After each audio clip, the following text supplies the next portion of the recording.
Shoulder জয়েন্টকে শুরু করার জন্য আমরা এক্সাম করতে হলে আমাকে প্রথমে পেশেন্টকে এক্সপোজ করতে পারলে ভালো হয় যে পাটা করবো। পেছন দিকে তাকাবো এবং দেখবো যে শোল্ডারের লেভেলগুলো ঠিক আছে কিনা। পেছনে দেখবো কোনো ডিফর্মিটি আছে কিনা, কনজেল ডিফর্মিটি, কোনো একটা স্কেপলা বড়, কোনো স্কেপলা ছোট থাকে, মাসেল ওয়েস্টিং আছে কিনা, কোনো ডিসকাশন আছে কিনা, কালার চেঞ্জ আছে কিনা, কোনো এক্সিমা দাউট বা কোনো স্কিন ডিজ আছে কিনা, মাসেল ওয়েস্টিং বা শোল্ডার ড্রপ আছে কিনা, এগুলো দেখবো আমরা। দেখা শেষ, এরপর আমাকে বলবো 1 নম্বর টেস্ট। নাম্বার 1, 2 হাত আস্তে আস্তে উপরে তুলেন। Active elevation, we assess pain, range of motion and willingness. পেশেন্টের আসলে পেন আছে কিনা, নাকি 2 হাতেই আছে পেনটা, এবং এই পেনের জন্য তার রেঞ্জ অফ মোশন কমে গেছে কিনা, এবং তার ইচ্ছা শক্তিটাকে দেখবো 1 নম্বর টেস্টে। নামান 2 নম্বর টেস্ট, আমরা কনফার্ম করলাম তার বাম হাতে বা এক হাতেই তার ব্যথা।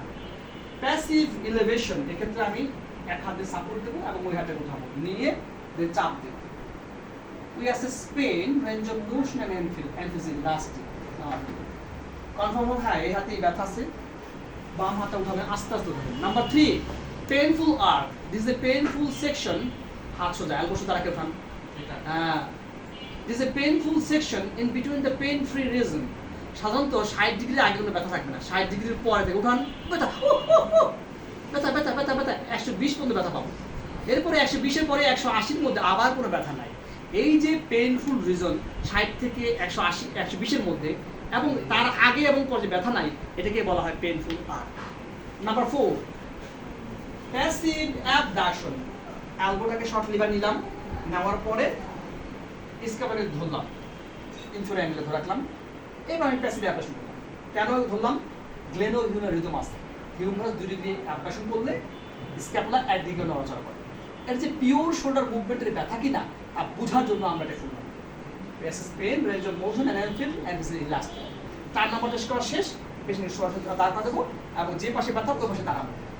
5 নম্বর, প্যাসিভ ল্যাটারাল রোটেশন, পাশাপাশি দাঁড়াবো, একটু পিছিয়ে দাঁড়াবো, এভাবে নিয়ে আস্তে আস্তে পিছিয়ে ছাড় দিয়ে দেবো। Passive lateral rotation, we assess pain, range of motion and feel emphasis elastic.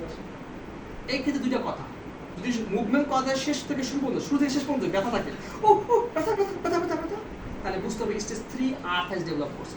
যদি মুভমেন্টের শুরুতে কোনো ব্যথা নাই, কিন্তু শেষ রেঞ্জের আগে একটা বাধা পাইলাম, ওই বাধাকে অতিক্রম করলাম, ব্যথা পাইলাম, তাহলে বুঝতে হবে স্টেজ 1 আর্থ্রাইটিস ডেভেলপ করছে। নাম্বার 6, প্যাসিভ মেডিয়াল রোটেশন, আগের মতো রাখলাম, আমার টার্গেট হচ্ছে হাতটাকে নিয়ে অপোজিট স্ক্যাপুলা লাগানো।